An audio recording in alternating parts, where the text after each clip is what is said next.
Hi everyone, welcome to Kushmada YouTube channel. ఇవాళ నేను vegetable dum biryani చేశాను. చాలా అంటే చాలా టేస్టీగా వచ్చింది.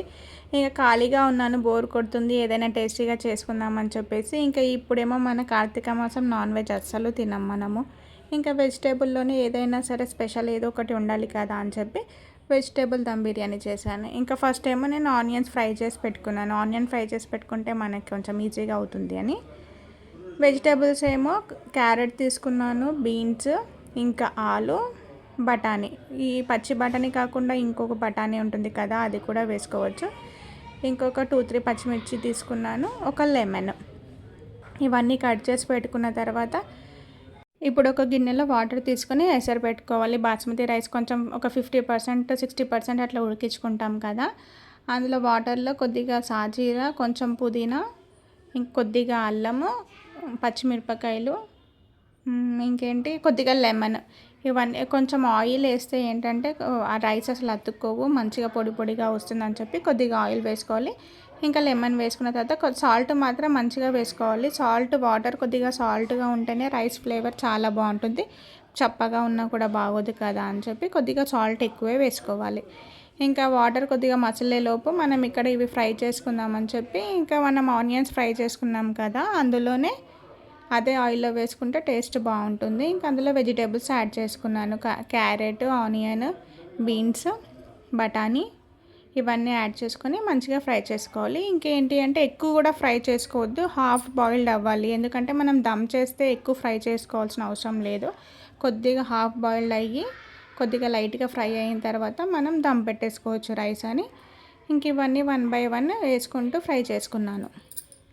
ఒక్కొక్కరు ఒక్కో స్టైల్లో చేస్తారు. ఇది నా స్టైల్లో వెజ్ దమ్ బిర్యానీ అనుకోండి. ఇంక ఇవన్నీ ఫ్రై అయ్యేలోపు ఇక్కడ మనం మసాలా రెడీ చేసుకుందాము. 1/2 కప్ పెరుగు తీసుకున్నాను. అందులోనే ఇంకా 1/2 స్పూన్ పసుపు, కొద్దిగా కారం, గరం మసాలా, ఇంకా ధనియా పౌడర్, వెజిటేబుల్ బిర్యానీ మసాలా ఉంటుంది కదా, అది యాడ్ చేసుకున్నాను. ఇవన్నీ మనం పెరుగులోనే మిక్స్ చేసుకోవాలి. కొంతమంది ఏంటి అంటే వెజిటేబుల్స్లోనే అన్ని పెరుగు మనం చికెన్కి ఎలా మ్యాగ్నేట్ చేసి పెట్టుకుంటామో అలా మ్యాగ్నేట్ చేసి దమ్ చేసుకుంటారు. కానీ నేను ఇది నా స్టైల్లో చేస్తున్నాను కాబట్టి నేను ఇలాగే చేస్తాను. అంటే ఒక్కొక్కసారి ఒక్కోలా చేస్తాను.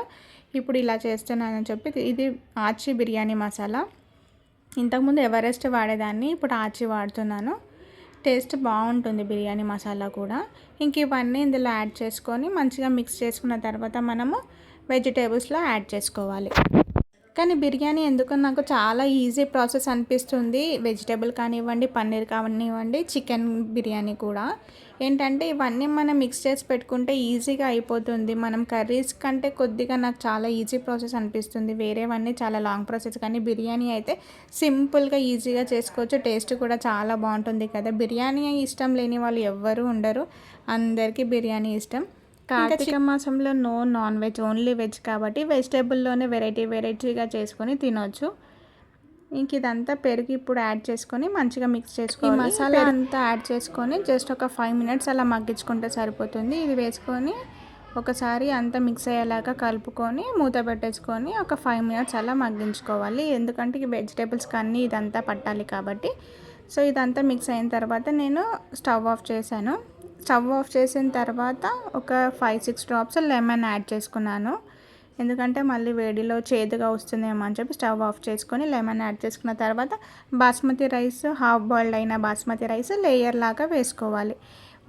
కొంతమంది లేయర్స్లా వేస్తారు, నేను మొత్తం కర్రీ అంతా కిందే ఉంది కదా, సో లేయర్స్లా కాకుండా నేను ఓన్లీ రైస్ ఒకటే అలా వేసుకున్న తర్వాత మళ్ళీ కొద్దిగా ఫ్రైడ్ చేసిన ఆనియన్స్ ఉంటాయి కదా, ఫ్రైడ్ ఆనియన్స్ ఇంకా పుదీనా వేసుకొని మళ్ళీ కొద్దిగా రైస్ వేసుకున్నాను. మళ్ళీ సేమ్ అట్లాగే కొద్దిగా ఆనియన్స్ ఇంకా పుదీనా వేసుకొని, ఇంకేంటంటే చాలామంది కలర్ యూస్ చేస్తారు, కానీ కలర్ అస్సలు యూస్ చేయొద్దు, హెల్త్కి మంచిది కాదు. నేను ఎప్పుడైనా సరే కొద్దిగా వాటర్లో పసుపు యాడ్ చేస్తాను, లేదా మిల్క్లో కొద్దిగా పసుపు యాడ్ చేసి అదంతా కొద్దిగా అట్లా వేస్తాను. కలర్ కూడా సేమ్ అట్లాగే వస్తుంది. మనం కలర్ అసలు హెల్త్కి మంచిది కాదు కాబట్టి అసలు యూస్ చేయకూడదు. చూడండి ఎంత బాగా వచ్చిందో కలర్ కానీ ఆ టెక్స్చర్ కానీ టేస్ట్ కూడా చాలా అంటే చాలా టేస్టీగా వచ్చింది.